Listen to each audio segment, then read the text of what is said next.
Namandab, it's Namandab, it's Namandab, it's Namandab, it's Namandab, it's Namandab, it's Namandab, it's Namandab, it's Namandab.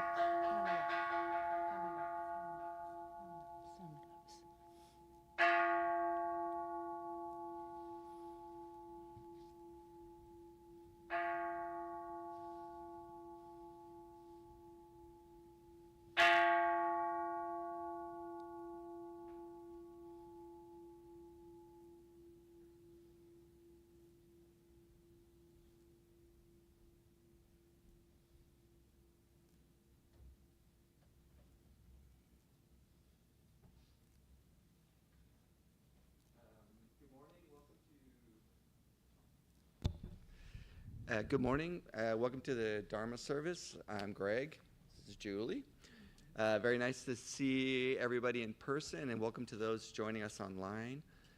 We will start today's service with silent meditation led by our Dharma leader, Certified Assistant, Minister's Assistant Sharon Sasaki.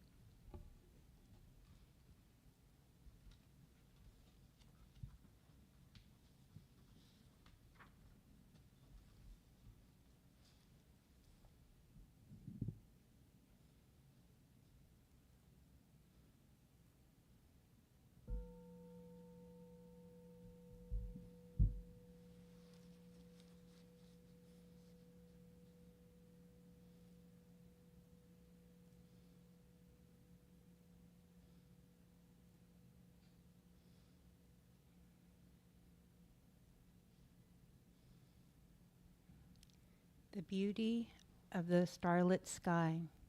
Who can understand this riddle?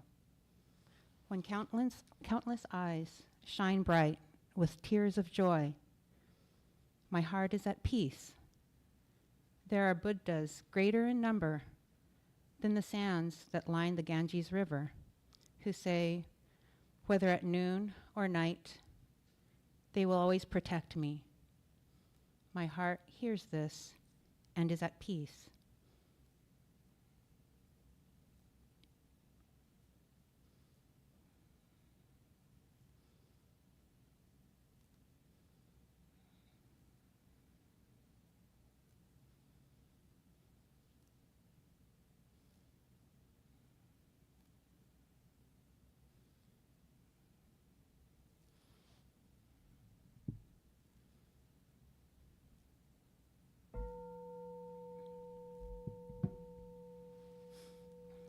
Namo Amida Butsu, Namo Amida Butsu, Namo Amida Butsu, Namandabs, Namandabs, Namandabs.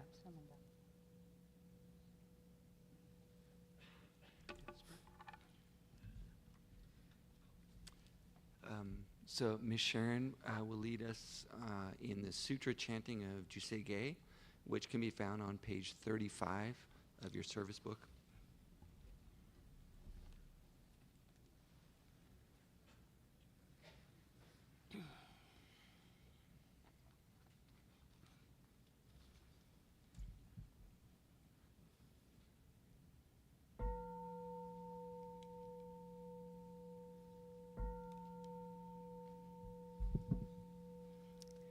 Gagon chosegan hishimu jodo shigan fumanzok seifu joshogak gao muryoko fuidai seshu Fusai shobingu, seifu joshogak, gashi jobutsudo, myosho chojibo, kukyo mishomon, seifu joshogak,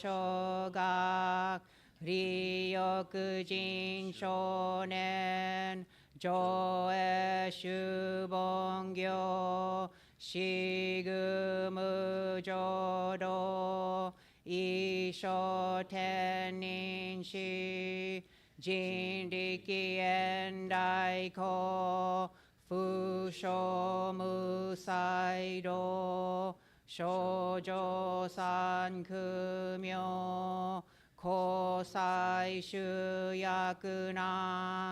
가이히지에겐 메시콘모안 헤이서크쇼아크도 트라츠젠슈몬 고소조만조 이여로지뽀 니치가스슈주키 텐콘 푸겐 이슈카이호소 고세크로크호 조다이슈추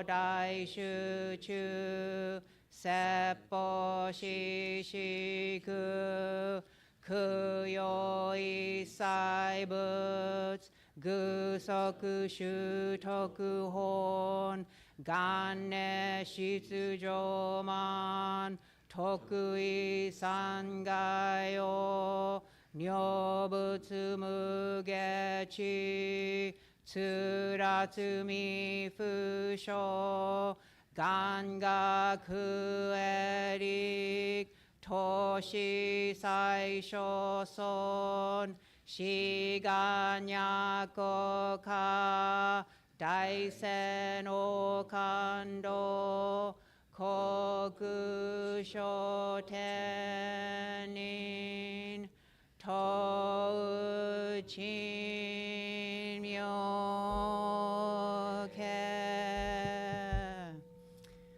나만다부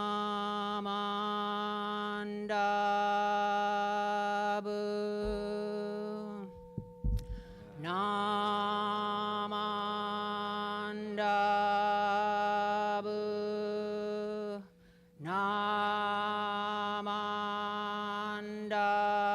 나만다부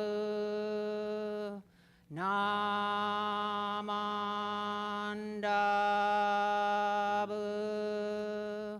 나만다부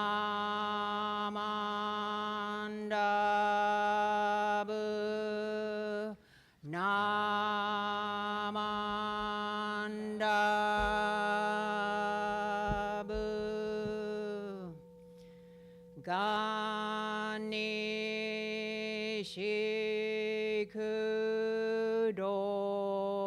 가니시크도그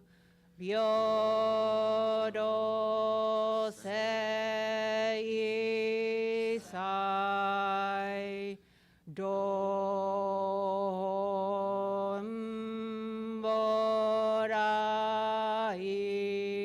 돈보라이신 오조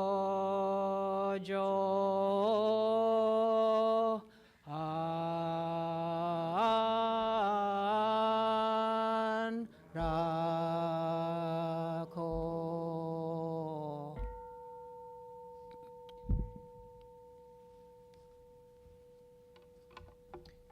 We will now listen to a Dharma School message by Miss Sharon.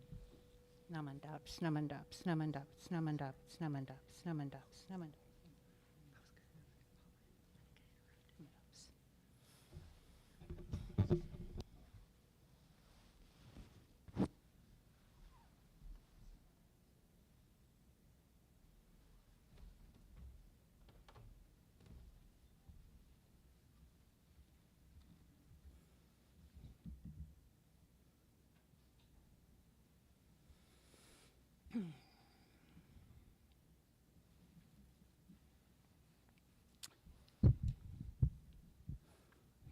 Please join me in Gasho. Shakyamuni and Amida are our father and our mother, full of love and compassion for us. Namo Amida Butsu. Namo Amida Butsu. Namo Amida Butsu.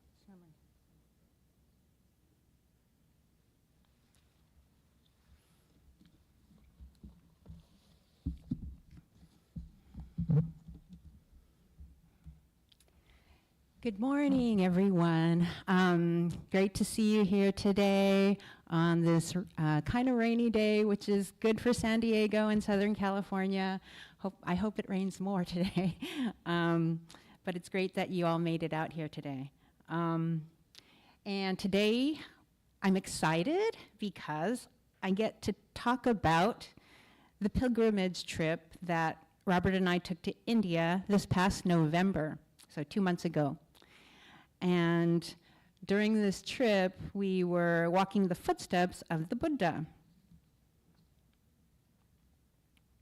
Can anyone remember this year's Dharma School theme? Oh, I knew it, Jaden. Finding your path, good one, Jaden. I don't know if you've thought too much about what does this mean, finding your path. Is it knowing the right directions to get to your school? That's one way of finding your path, but as a Dharma School theme, we're talking about finding your path from a spiritual or religious perspective. And what this means is to find a source of lasting peace, joy, and meaning in your life. And do you know what a pilgrimage is?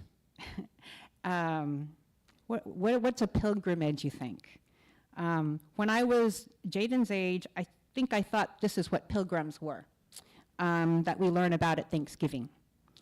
But you can be a pilgrim too. So a pilgrimage is a journey to a sacred place on a search for truth or meaning. And so a pilgrim is a person who goes on this type of a journey.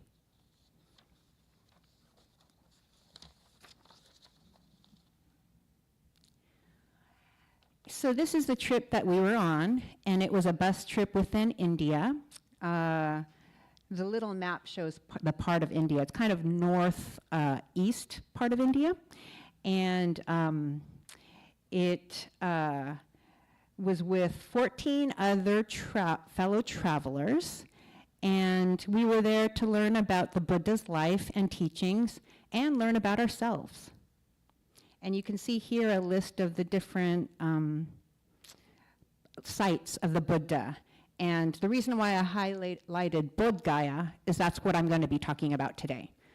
It would have been way too long a talk if I was going to talk about all those different places. So, this is a photo of me when I was around 8 years old. And when I was a little older than this, around 4th grade, one of my friends and I won a class contest, and the prize was lunch with our teacher, Miss Dusterhoft. I don't remember that much about elementary school, but I do remember that lunch, I got a McDonald's hamburger, fries, and most exciting, a vanilla shake. That was a big treat that I never would get normally. So in addition to that awesome meal, I was able to see my teacher as a regular human being for the first time. Teachers are human. Similarly, on this pilgrimage trip, I realized a different connection to the historical Buddha. Walking in his footsteps, I gained a greater appreciation for him as a human being. So the Buddha was a human, just like you and me. And today, I'm going to talk about the location where Prince Siddhartha attained enlightenment under the Bodhi tree in Bodh Gaya, India. Some of the Dharma School students were in Bodh Gaya last week in the History of Buddhism pageant during the Temple New Year party.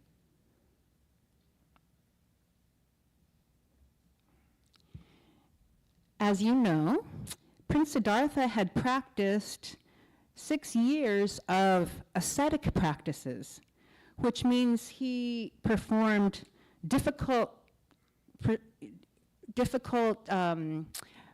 practices, such as starving himself, in an attempt to eliminate craving or desire.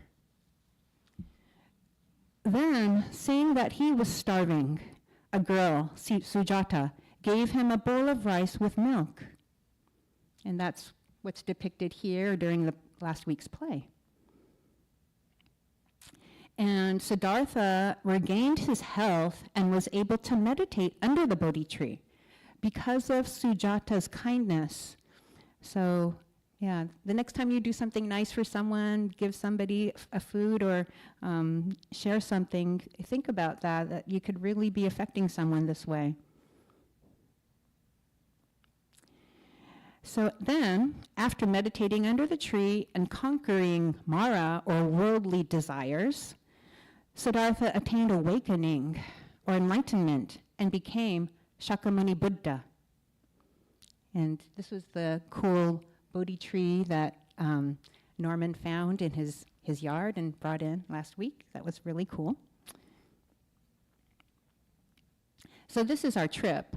It's our group at the entrance of the Mahabodhi temple, which houses the Bodhi tree. Our group arrived in the evening, and we were all excited to go to the temple right away. Have you heard of the term called circumambulating?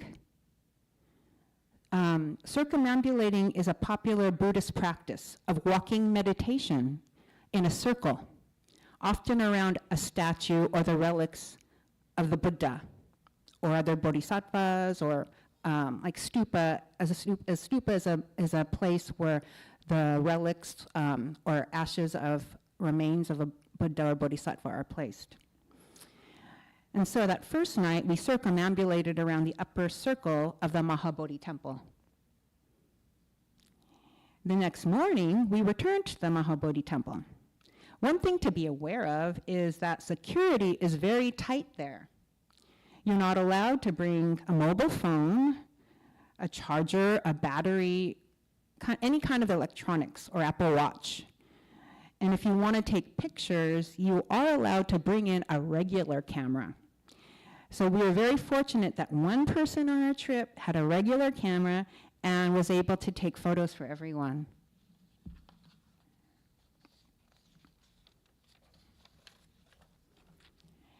And this is the ancient brick Mahabodhi temple, and it was built next to the spot where the Buddha is said to have attained enlightenment. And this temple was built about 1,600 years ago. And this is the top of it. It's a beautiful 180-foot high pyramidal temple with a stupa finial, which is the kind of spire at the top. And that's the entrance here. This temple is visited every year by millions of pilgrims like us from all over the world. And in this photo, you get a sense of the diverse and huge numbers of visitors, dressed in all different ways, in like us, with layperson's clothing or casual clothing, and you can see monks and nuns in robes and things. Large areas outside the temple are places where the monks and different groups set up kind of like camp. And these are devout pilgrims, all practicing in their unique traditions. Prostrating means that you're on all fours on the ground. We bow, 45 degrees, but prostrating is going all the way onto the ground and for worship. Meditating, chanting, circumambulating, and they recite texts. They study and have prayer. They turn prayer wheels, and they use mala beads, similar to our onenju, for meditation or recitation. And they light butter lamps and candles. And offerings are given in the form of sweets. You can see a little bit of that in the picture. Sweets, fruits, even choco pies, perfumes, mandalas, water, or money. And the pilgrims include people like us, which are lay persons, as well as monks and nuns. So you see all people from all walks of life. These are some of the beautiful flower offerings at the temple. And of course, I am reminded of our onaijin flowers. This is a picture of our onaijin flowers next to the beautiful display in front of the Mahabodhi temple. And marigolds are emblems of Indian culture. It's the orange flower. It's very vibrant. And they're grown year-round, symbolizing purity, strength, and new beginnings. In the interior shrine, there's a 10-foot gold-painted Buddha statue from the 10th century.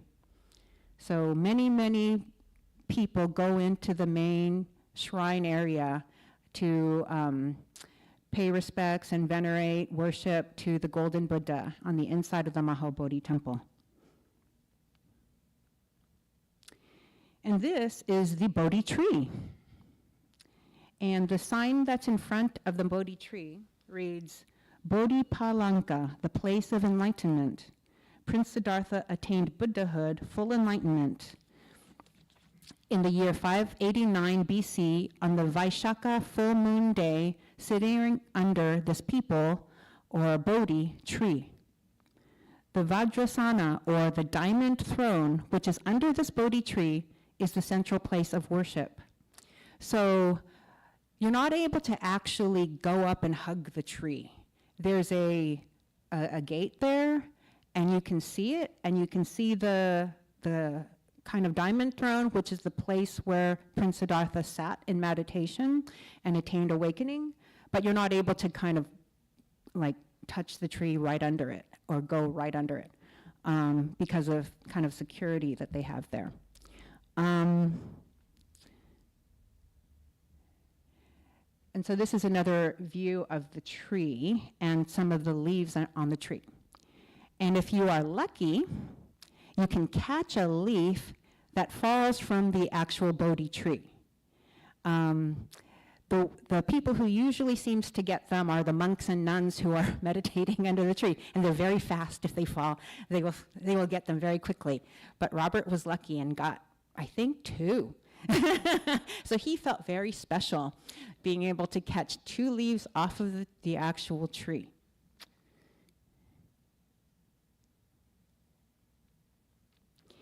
And this is another side of the Bodhi tree. And many, many groups and individuals sit on this side of the tree behind the gate in meditation. And you notice there's also a big clock there to keep time, because most people, like I was mentioning, you're not allowed to bring smartwatches in or other electronics, so most people aren't wearing a watch. So they have that big clock there to keep time. And you can see that's a monk with some of his followers, and they are meditating under the tree. So I have a small gift for everyone.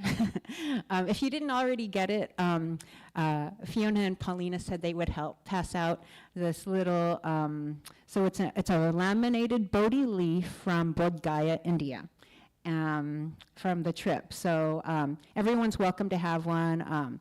Some people already got it, but yeah, if you haven't already received it, small gift for you.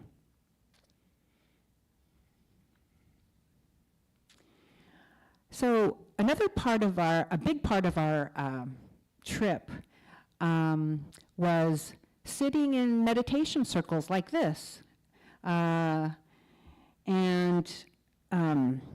Meditation is not something I do on a regular basis. So I was a little concerned wondering how long our meditation sessions were going to be. But it was, probably no more than 15 minutes at a time.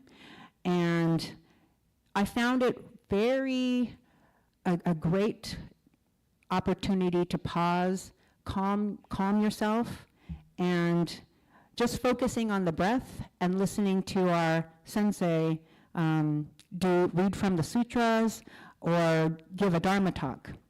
So meditation sessions were a great way of kind of preparing ourselves to listen to the Dharma talk or listen to the sutras. Yeah, it was quite enjoyable.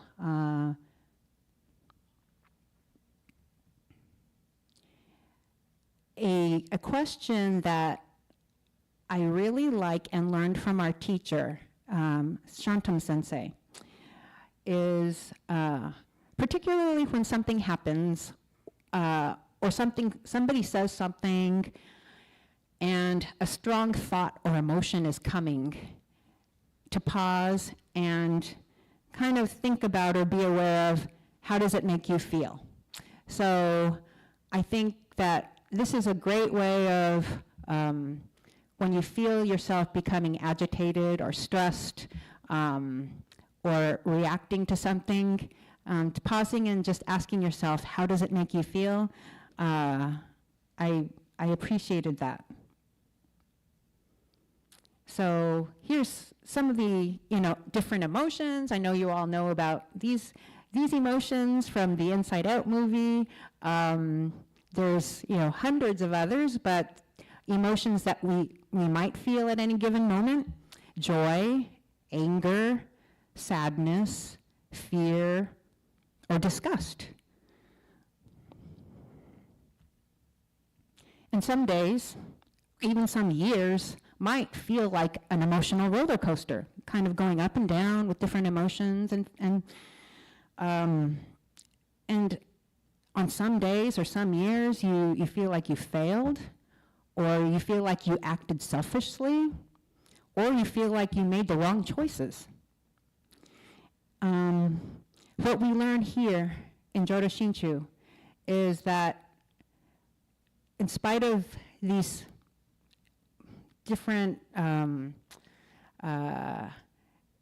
what they call kleshas, or you might say imperfections, or afflictions that you have as a human being, kind of the three poisons, Amida Buddha's boundless compassion embraces you just as you are. So it's kind of an anchor or foundation for you as you go through your life, and you realize, yes, I'm a human being, and I go through a lot of emotions, and I don't make all the right choices, but knowing that underneath that, or kind of always embracing you, is Amida Buddha's compassion, is something that can really carry you forward in a strong way. So, seeing people from all over the world receiving comfort and joy from the Buddha Dharma, and here's some examples of that, made me feel that I found my path. So this is kind of relates back with the Dharma School theme of finding your path. I hope everyone is able to find your path and experience peace and joy in your life and meaning.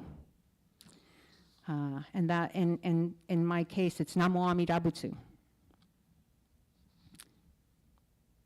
And I think that's kind of the Nembutsu path that we're all following and learning about here. Please join me again in Nembutsu. Shakyamuni and Amida are our father and our mother, full of love and compassion for us. Namo Amida Butsu. Namo Amida Butsu. Namo Amida Butsu. Thank you.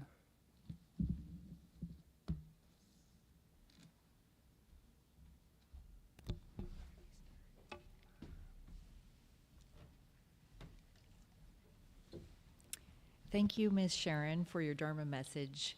It was really great to see the photos of your travels and hear about everything that you learned there and how we can apply it to our life now.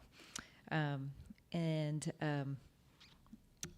this time, could everyone please rise for the resuscitation of our pledge, which can be found on the paper insert in the service book, and remain standing for the Gatha.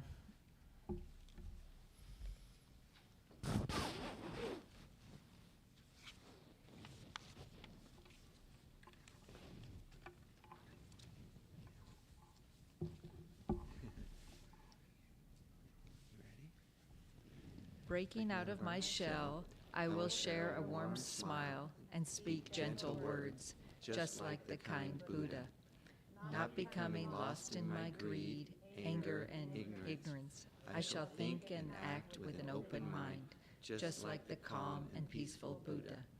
Not putting myself first, I will share in the joy and sadness of others, just like the compassionate Buddha. Realizing the gift of life I have received, I shall strive to live each day to its fullest, like the Buddha who tirelessly works to liberate all.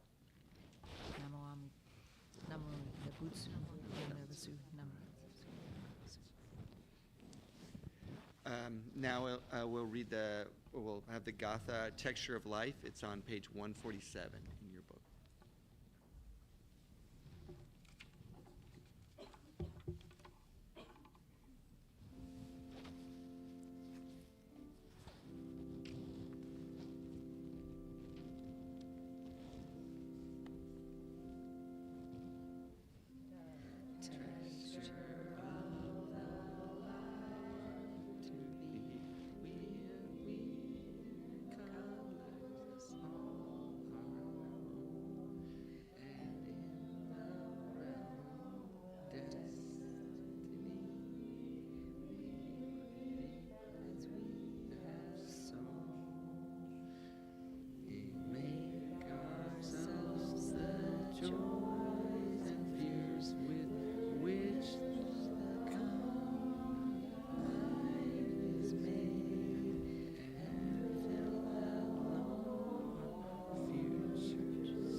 Please be seated.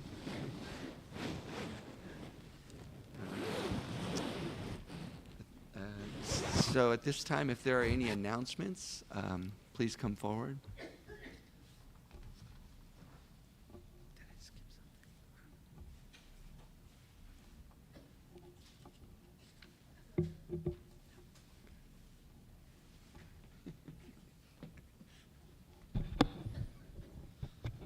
Thank you, Greg and Julie. I'm Bill Teague. I just wanted to welcome our visitors today. Before you go, please pick up one of these welcome sheets. It tells you just a little bit about our temple, and on the back it includes many of the activities that may be of interest to you. They include things like pickleball, taiko, Buddhism 123, a discussion class, and other events. We hope to be announcing soon the start of chair yoga with a special Buddhist twist as well to this list of activities. But especially, it's the Sunday services. They're also previewed for you in February in this little handout. Thank you very much.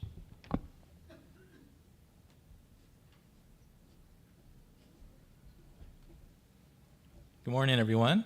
This is a quick reminder. Bill did mention pickleball. So here's a sign-up sheet. Pickleball is next Sunday, February 2nd. We're beginning at 8 a.m. So you can get up early, hit that little yellow ball around, and then come out for service. So there's a sign-up sheet here. Brian will be sending out an email if you're already on the list, but if you're not sure, go ahead and sign up. This will be in the office. Thank you.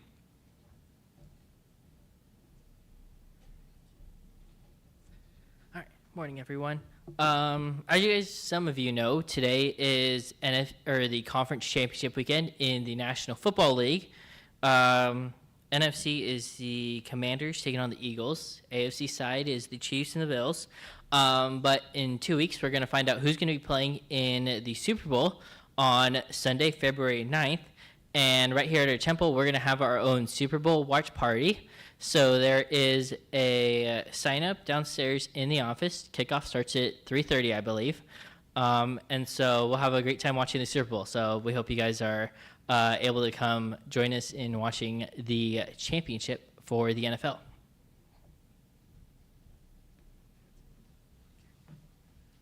I think we just do this part,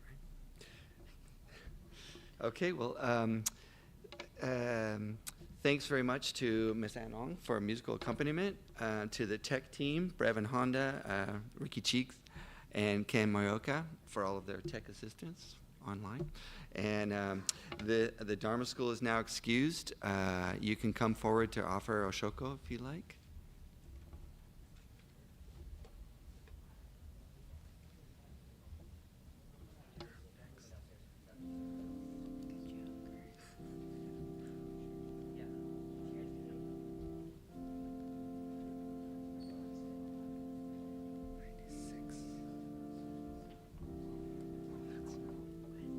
That's next. Yeah. All together. Don't worry.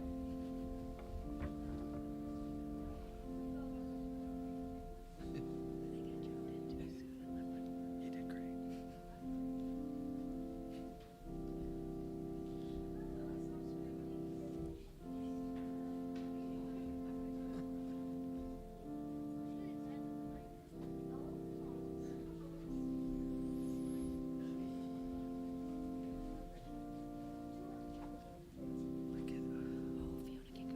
yeah, she could. Hi guys. I like your shoes.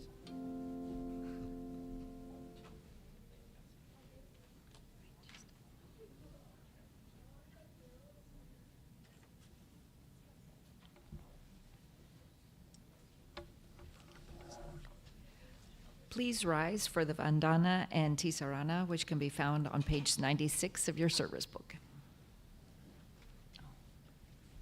So I think she reads. She's the leader.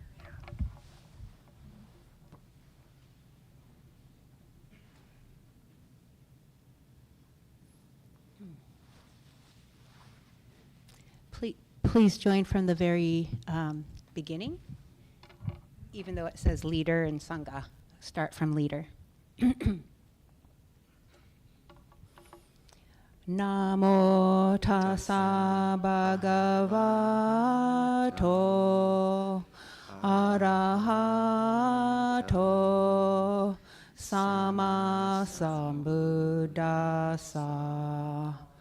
Homage to him, the exalted one, the enlightened one, the supremely awakened one. Buddham saranam gacchami. Dhammam saranam gacchami. Sangham saranam gacchami. I go to the Buddha for guidance. I go to the Dharma for guidance. I go to the Sangha for guidance. Namo Kie Butsu. Namo Kie Ho. Namo Kie So.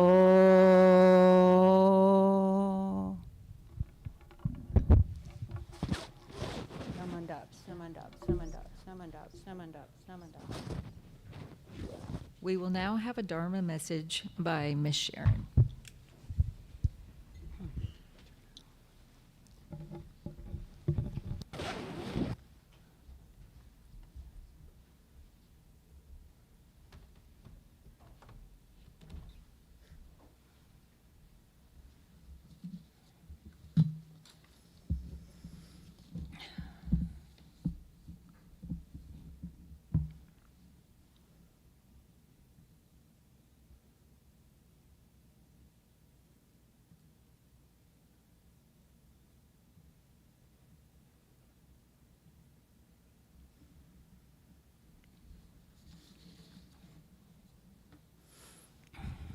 Please join me in Gasho. Shakyamuni and Amida are our father and our mother, full of love and compassion for us, guiding us through various skillful means. They bring us to awaken the Supreme Shinjin. Namo Amida Butsu. Namo Amida Butsu. Namo Amida Butsu.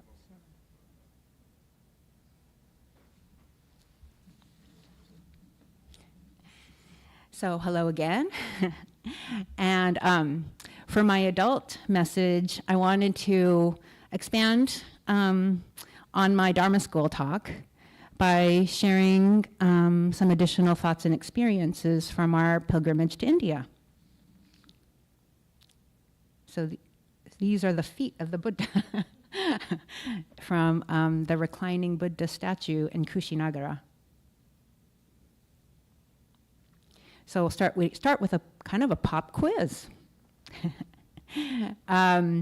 So does anyone have any idea if this is Amida Buddha or Shakyamuni Buddha?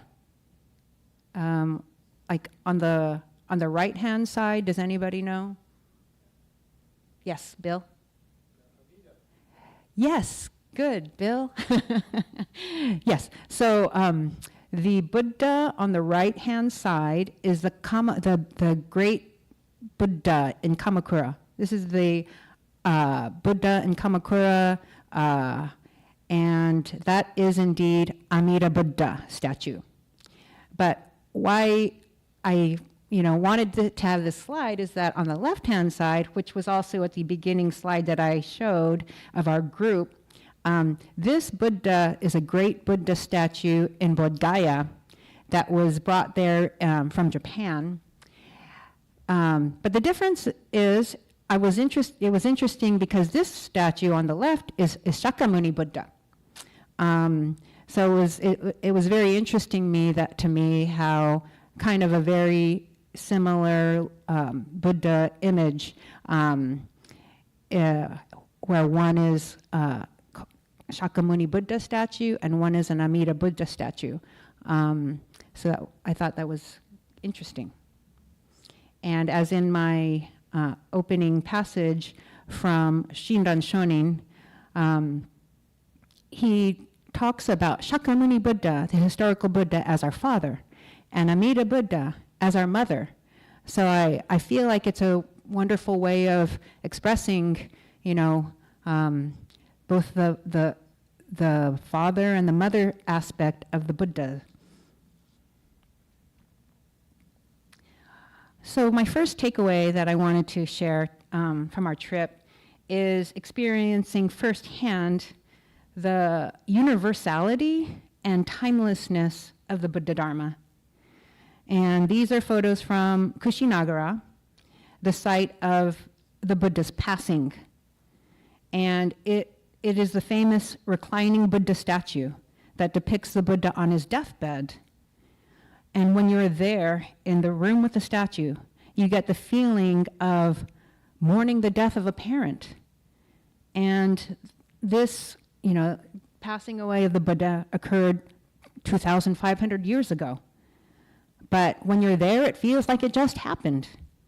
And you see followers and you feel emotion because people are feeling that emotion and shedding tears, which I consider like the timelessness of the feelings invoked by the Buddha. And here, these are photos of pilgrims circumambulating a stupa on the left in Sarnath, where the Buddha shared the Dharma with his first 5 disciples for the first time.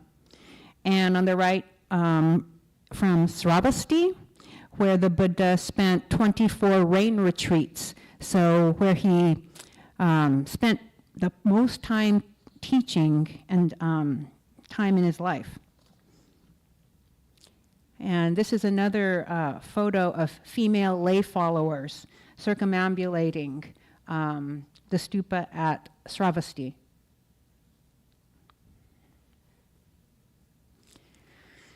So another kind of learning is what I called here strength in diversity. I learned so much from our group of fellow pilgrims from many different backgrounds, including Jewish, Hindu, Tibetan Buddhist, followers of Thich Nhat Hanh's Plum Village tradition, insight meditation practitioners, as well as people who are not don't consider themselves religious. And our group has been staying in touch as a Sangha over WhatsApp messages, as well as Zoom. We've been getting together about once or twice a month. So it's really been a wonderful Sangha that has formed. And as I had shown in my slides earlier, we also saw many, many Buddhist followers who had traveled to India from all over the globe, coming from hundreds of different Buddhist schools and traditions. And in India, I felt like we were all brothers and sisters aspiring to the same enlightenment taught by Shakyamuni Buddha. And it was just a very fulfilling, it was a great feeling to be there and surrounded by like-minded people who have similar aspiration.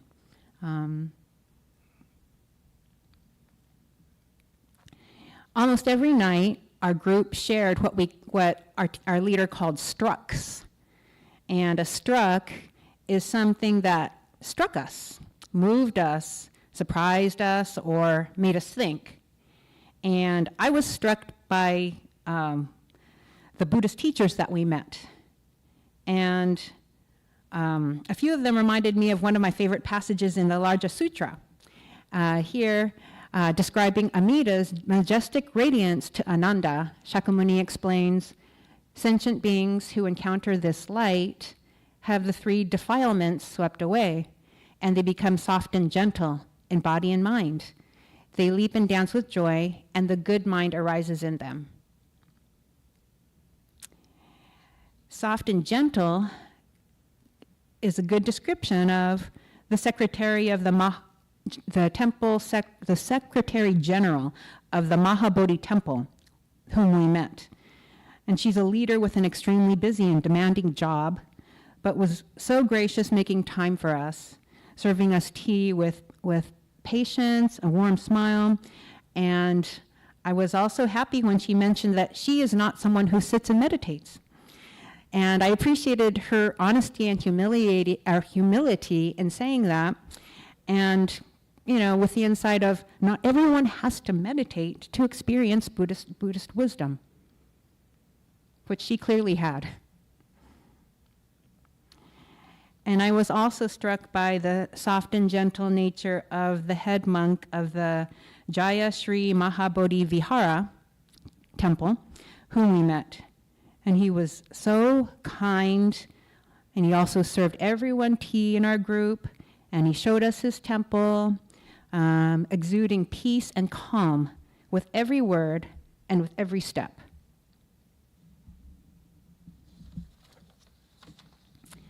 And one of the unexpected surprises of our trip was being so inspired by our leader, Shantam Seth.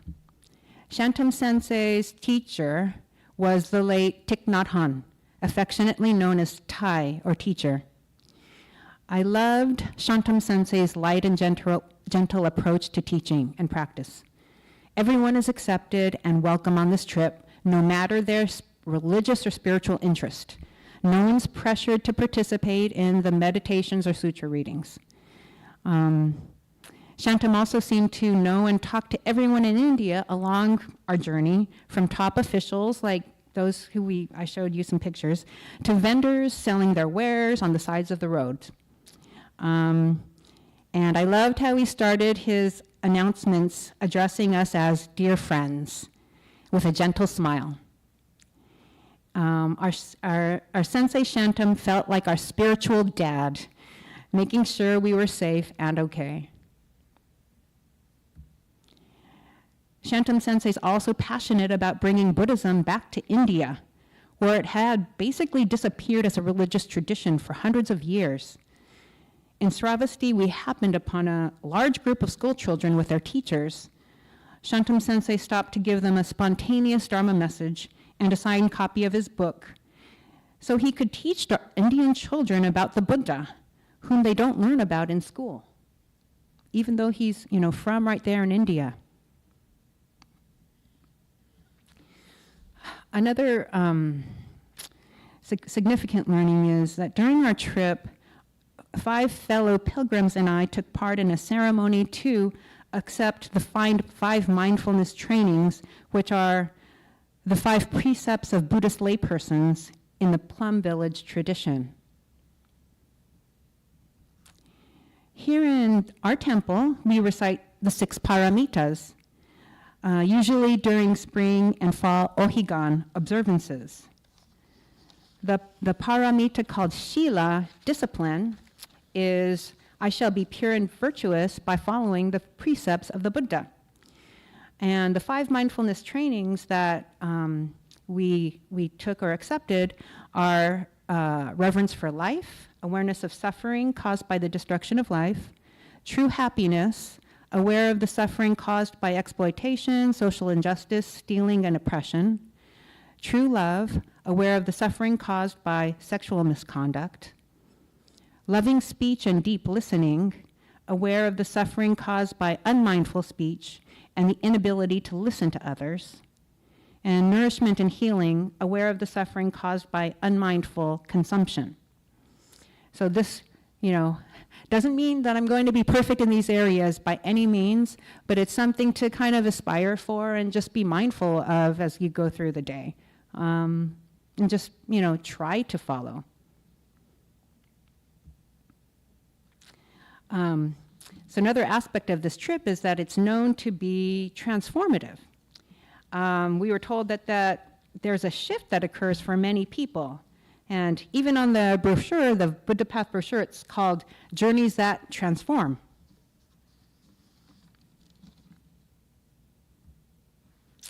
And so relating it to us here at our temple, we follow the Jodo Shinshu path of Nembutsu, Namo Amida Butsu. And what is the meaning of Namo Amida Butsu? This is an individual question that each of us discovers for ourselves as we go through life. But I wanted to share a few interpretations that Bishop Harada shared some years ago. So Namo Amida Butsu. Through the Nembutsu, we become Buddha. Namo Amida Butsu. I bow my head to the truth of enlightenment. Namo Amida Butsu. I open my heart and mind to immeasurable life, the great flow of life of the universe.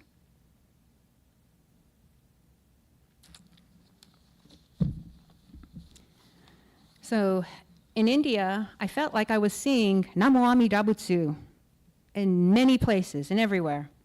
At Kushinagara, these are individuals who are getting ready their covering, the golden covering they put on top of the reclining Buddha statue. It's a way of doing offering for the Buddha.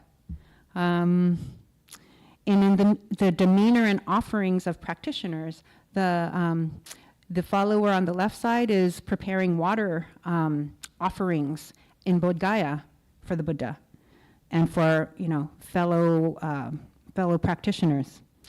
And Namo Amida Butsu and just interactions with local people and other travelers. Seeing Namo Amida Butsu in the flowers offered on stupas, butterflies in the beautiful gardens, and Namo Amida Butsu in the Dharma friends that we met on this trip. And I'm, among whom I felt accepted and safe. I'm a person who doesn't always, open up to people always very quickly, or I tend to be on the introverted side, but I was able to, feel welcome and comfortable with our group of Dharma friends. And in India, we saw extreme poverty, and this was not an easy thing to see. But we also had the opportunity to meet people who might be materially poor, but we're rich in love and community. As in this family that we were able to visit their home, this is Santosh, who was Shantam Sensei's helper, and he invited us to his home in Bodh Gaya, and that's his grandmother and his niece.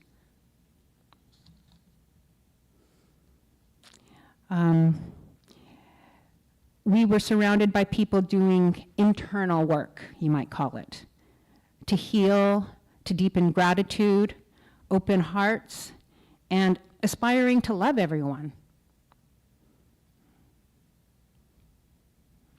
And this internal work can also be viewed as a way to benefit oneself and benefit others also.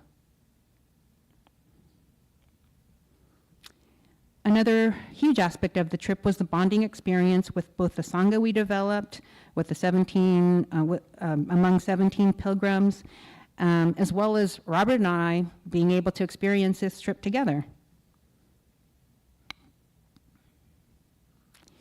And my final reflection is the feeling that because of their tremendous comfort and joy in the Buddha Dharma, practitioners were not only benefiting themselves and others, but also repaying a debt of gratitude to the Buddha. The Thai Buddhist monk here with Shantam Sensei established a rest stop in the middle of the Indian countryside for pilgrims like us visiting Buddhist sites. He and dozens of devoted lay followers worked extremely hard to set up this rest station, and every day they provide delicious meals and well-maintained facilities for travelers. When I think about what people like this monk and his, the followers here do, I think about what I do to give back, and it's just basically nothing compared to what these individuals do. Another incredible monument to Buddhist devotion is the Ajanta. You could call it caves, but it's not just regular caves. Beginning in the 2nd century BCE and continuing for 900 years, 26 caves were chipped out of a horseshoe-shaped cliff, and you can see it in the picture. And this isolated haven was created so that Buddhist followers could live and meditate in peace. And inside these amazing stone cutout structures, the highest level of Buddhist painting and sculpture were created by use of simple tools in the light of lamps. Another phenomenal ancient monument is the Ellora Caves, which carried on the legacy of Ajanta, starting in the 7th century CE. The massive halls and monasteries carved out of a rock hillside are awe-inspiring. I can only imagine the tremendous backbreaking labor and ingenuity it took to create these kinds of stone structures. It's hard to imagine the individuals making this. And it's something that I know I could never do. And I get cold when it's 64 degrees in our house. So it's just really hard to even imagine what it took to build these kinds of structures. Efforts of this magnitude make me think about the words of the Gatha Ondoksan, written by Shinran Shonin. And we're going to be singing this together, as we do pretty much almost every adult service. The translation being, "The debt of gratitude I owe to Amida's great compassion, I will proclaim until my life disintegrates into dust. The debt of gratitude I owe to my Dharma teachers, I will express until my bodily form is finally shattered." Shinran Shonin. So that will conclude my talk today. Thanks so much for listening, and if you have any questions at all about the trip, let me know. I also have brochures, so if anyone's interested, please come talk to me anytime. Please join me again in Gasho. Shakyamuni and Amida are our mother and father, full of love and compassion for us, guiding us through various skillful means They bring us to awaken the Supreme Shinjin. Namo Amida Butsu. Namo Amida Butsu. Namo Amida Butsu.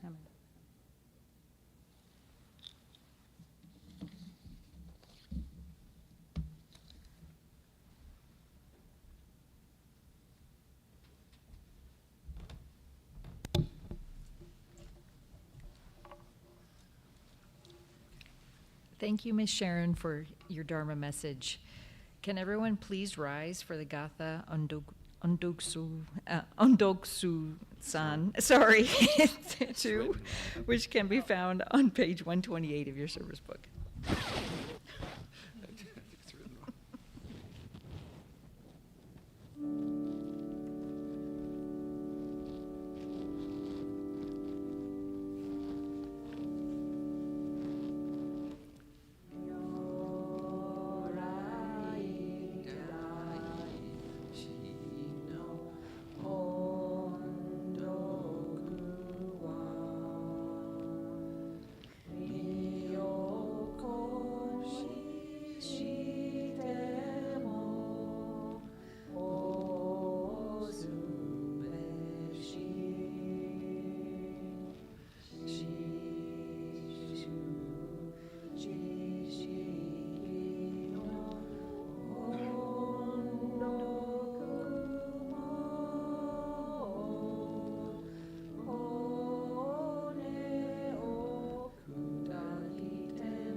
Yeah, you can sit down. It's okay.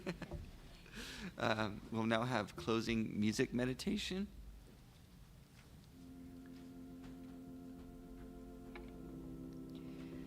Just practice good. Do good for others without thinking of making yourself known so that you may gain reward. Really bring benefit to others, gaining nothing for yourself. This is the primary requisite for breaking free of attachment to self.